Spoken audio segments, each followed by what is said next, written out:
கிறிஸ்துவுக்குள் மிகவும் பிரியமான தேவனுடைய பிள்ளைகளே, கிறிஸ்துவின் அதிகாரம் என்ற தலைப்பிலே நாம் கற்றுக்கொண்டு வருகிறோம்.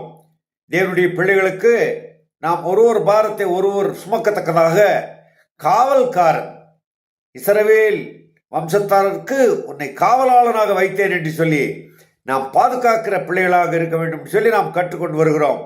இந்த நாளிலே தாவீது 23ஆம் சங்கீதத்திலே சொல்லுகிறார். அவர் அந்த அனுபவத்தை உள்ளவர். அதை குறித்து நாம் அனைவருக்கும் சிறு வயதிலிருந்தே நாம் படித்திருக்கிறோம், கற்றுக்கொண்டிருக்கிறோம். கர்த்தர் என் மேய்ப்பராக இருக்கிறார், நான் தாட்சி அடையேன். அவர் என்னை புல்லுள்ள இடங்களிலே மேய்த்து அமர்ந்த தண்ணீர்களிலே கொண்டு போய் விடுகிறார். அந்த உணவு அளிக்கக்கூடிய, போஷிக்கக்கூடிய, அவருக்கு ஆகாரம் கொடுக்கக்கூடிய ஒரு மேய்ப்பனாக இருக்க வேண்டும். அமர்ந்த தண்ணீர்கள் தாகம் தீர்க்கக்கூடிய ஒரு மேய்ப்பனாக இருக்க வேண்டும். தேவனுடைய பிள்ளைகளாகிய நாம் நம்மை தேடி வருகின்ற பிள்ளைகளுக்கு அப்படிப்பட்ட அன்பை இயேசு கிறிஸ்து நாமத்தினாலே காட்டக்கூடியவர்களாக இருக்க வேண்டும். நான் உங்களுக்கு ஒரு வசனத்தை ஆண்டவராக இயேசு கிறிஸ்து யோவான் சுவிசேஷம் 10ஆம் அதிகாரம் 1-5 வரை உள்ள வசனத்தை வாசிக்கிறேன்.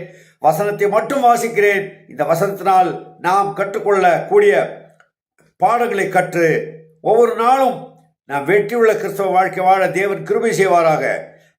மெய்யாகவே மெய்யாகவே நான் உங்களுக்கு சொல்லுகிறேன், ஆட்டு தொழுவத்திற்குள் வாசல் வழியாய் பிரவேசியாமல் வேறு வழியாய் ஏறுகிறவன் கள்ளனும் கொள்ளைக்காரனுமாய் இருக்கிறார். வாசல் வழியாய் பிரவேசிக்கிறவனோ ஆடுகளின் மேய்ப்பனாய் இருக்கிறார். வாசலை காக்கிறவன் அவனுக்கு திறக்கிறார்.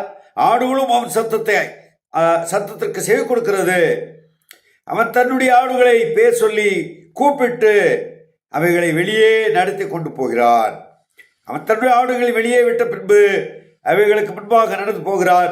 ஆடுகள் சத்தத்தை அறிந்திருக்கிறபடியால் அவனுக்கு பின் செல்கிறது. அந்நியருடைய சத்தத்தை அறியாதபடியால் அவைகள் அந்நியருக்கு பின் செல்லாமல் அவனை விட்டு ஓடி போகும். வாசல் வழியாய் பிரவேசிக்கிறவன் தான் ஆடுகளின் காவலாளன். வேறு வழியாய் பிரவேசிக்கிறவன் அவன் கள்ளனும் கொள்ளைக்காரன். பாருங்க, மிகவும் கடினமான வார்த்தைகள் இங்கே உபயோகப்படுத்தப்படுகிறது. ஆண்டவர் தாமே உபயோகப்படுத்துகிறார். கள்ளனும் கொள்ளைக்காரனும் என்றால் வேறு உபதேசத்தை போதிக்கிறவன், கவர்ச்சிகரமான திட்டங்களை காட்டி விசுவாசிகளை விசுவாசத்தை விட்டு விலக்கி உலக ஆசீர்வாதங்கள், ஆடம்பரங்கள் என்று சொல்லி சிலுவையின் உபதேசத்திற்கு அவர்கள் விலகி செல்ல வகை செய்யக்கூடிய மக்கள்.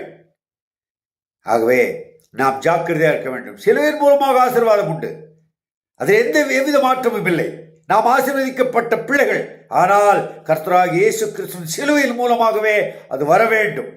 ஆகவே அருமையான தேவனுடைய பிள்ளைகளே, இப்படிப்பட்ட கள்ள போதனைகளிலிருந்து நமது பிள்ளைகளை காப்பாற்ற உமக்கும் எனக்கும் ஆண்டவர் அந்த அதிகாரத்தை தந்திருக்கிறார். விசுவாசின் அதிகாரம், உரிமையையும் தந்திருக்கிறார்.